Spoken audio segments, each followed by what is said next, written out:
Good afternoon, I'm Dale Kabukin and you are watching Mediaplex News Now.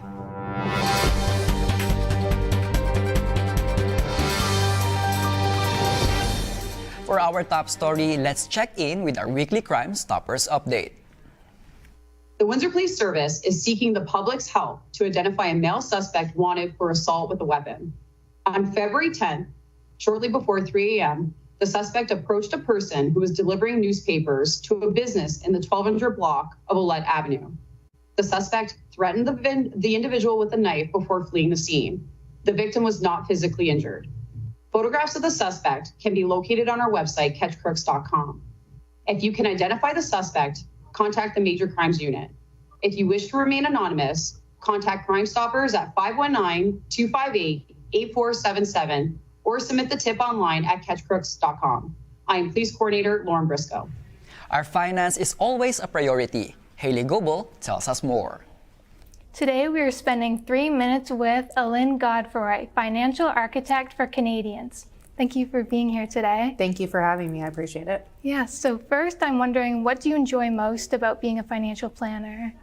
I just like the variety of different people that I'm meeting with and helping them to determine what their short, medium, and long-term financial goals are and working with them so that they can achieve those financial goals. Mm-hmm. And what would you consider to be the most challenging part of your job? Right now I find trying to motivate younger people to save. So, you may hear, parents or grandparents complaining about how expensive gas is, how expensive groceries are. Our cost of living has got to be pretty expensive. So trying to chat with younger people about saving long term so that they can retire one day and so they can still enjoy their standard of living. I find that's the most challenging, is to motivate younger people to save. Yeah, and what specific advice do you have for people in their 20s who are just starting a career? So chatting about whether a tax-free savings account makes sense, or if it's a younger person, maybe they're looking to purchase their first home. There's something new called the first home savings account, so that might be an appropriate investment vehicle, sometimes RSPs. So what we do is we take a holistic approach and find out what have they done so far in terms of planning. Do they have a pension where they're going to be working at? And then how do we create a long-term income for them when they're going to be retired one day? Mm-hmm. And what advice do you have for someone older who's looking to retire soon? So I would say to people, you're not going to hop in a car and just drive to California. You're likely going to turn on your GPS or have a map. So your financial planning should be the same way, where we want to have a map of where you want to go. So assessing where you're at now and then how much you need to run your household in retirement, and looking at, are you eligible for Canada Pension, old age security, what investment assets do you have? We map out a plan so that a person can determine, can they afford to retire? And actually only 14% of Canadians actually retire with a written financial plan, which is kind of scary. So we like to meet with those people ahead of time to make sure that they can still enjoy their same lifestyle when they're retired as they did when they were working. Mm-hmm. And lastly, what is your goal for the 2024 year? Just educate as many people as possible. So I appreciate you having us on. Mm-hmm. We do podcasts. We have a YouTube channel. We're doing a number of events around the city. A bunch are at retirement homes. We have some at libraries, just to educate younger people, people that are getting retired or going to be retiring, and everyone in between. Just trying to provide as much financial literacy as possible is really our goal for 2024. Mm-hmm. Well, thank you again for taking the time to let me interview you. Yeah, thanks for having me. I appreciate it. Yeah. And today we have been spending 3 minutes with Aline Godfroy, financial architect for Canadians. March break is around the corner. How students will spend it and a teacher's advice on how to enjoy next week in this report. I was looking at my syllabus here and it states that next week is reading week, also known as March break. Now, let's find out if students will actually read. So after the reading week, I have 3 exams. So I'm reading AWS, Advanced Statistics and Machine Learning. I'm definitely going to catch up on some schoolwork and just try and get ahead if I can. But I do also enjoy reading, so I will be spending some downtime with my family and friends and with my dogs too. Alan McCainin, a graphic design and advertising instructor, recommends students to have fun and take a break next week. They should sleep. This is an 8 a.m. class. I get a lot of tired kids in here, tired young people. I think they should travel in some way. If they can't afford to travel far, that they should travel locally. For the Mediaplex, I am Dale Kabukin. There will be changes in garbage collection next year. Here's Joel Brassard to tell us more. City Council voted in majority last week to move all residential garbage and yard waste collection from alleys to curbside starting in April 2025. This has caused great backlash from Windsorites due to the overwhelming belief that it is due to cost-cutting strategies. But Ward 3 Councillor Ronaldo Agostino says that the community might have the rhetoric confused.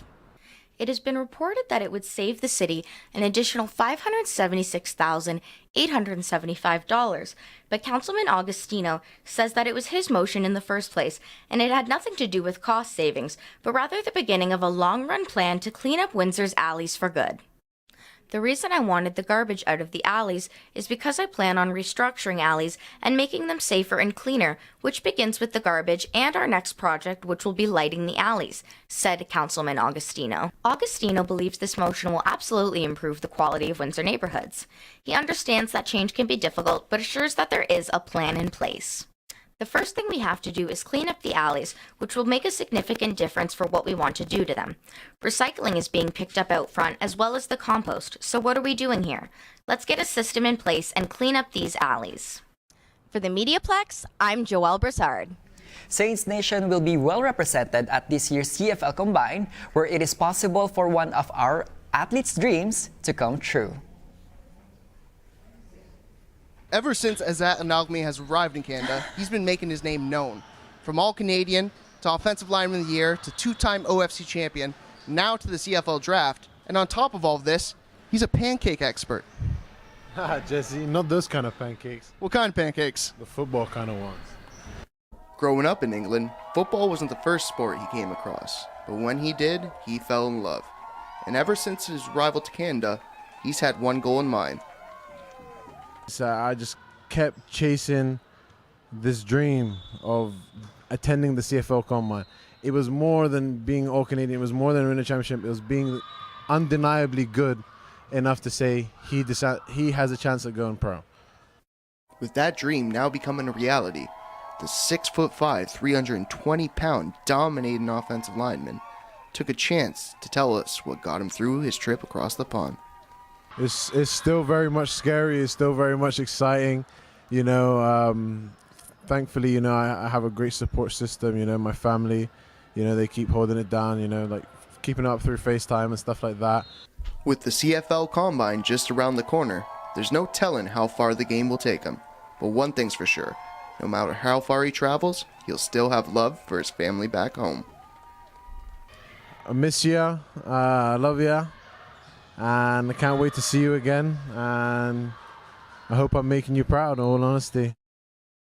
The Spitfires may be ready to break out the golf clubs. It was a rough week on and off the ice for the Windsor Spitfires. Heading into last week's home-and-home series against the Flint Firebirds, the Spits were 9 points behind them with the last playoff spot on the line. If you were at the game on Thursday or tuned in on TV, you noticed GM Bill Bowler was back behind the bench. It was later revealed that assistant coach Chris Newberry had been suspended by Hockey Canada. At this point, there isn't much more known about the situation, but what we do know is this. It stems from his time with the Trenton Golden Hawks earlier this year, and Trenton GM and head coach Derek Smith was also suspended in early January. They both plan on appealing Hockey Canada's decision. Perhaps the merry-go-round behind the bench impacted the players on the ice in their biggest games of the season, because after jumping to a 4-2 lead on Thursday, the Spits were outscored 16-4 the rest of the week. To make matters worse, Cole Davis went down with an injury that looked to be serious on Sunday. Unfortunately, those fears seemed to be warranted as he was walking around the WFCU Center in a sling post-game. His season is likely over. To be fair, he's probably not going to miss much over the last 9 games anyway. With virtually nothing to play for except bragging rights and draft positioning, the short-handed Spitfires have officially had their wings cut off. I'm Dale Kabukin and you have been watching Mediaplex News Now.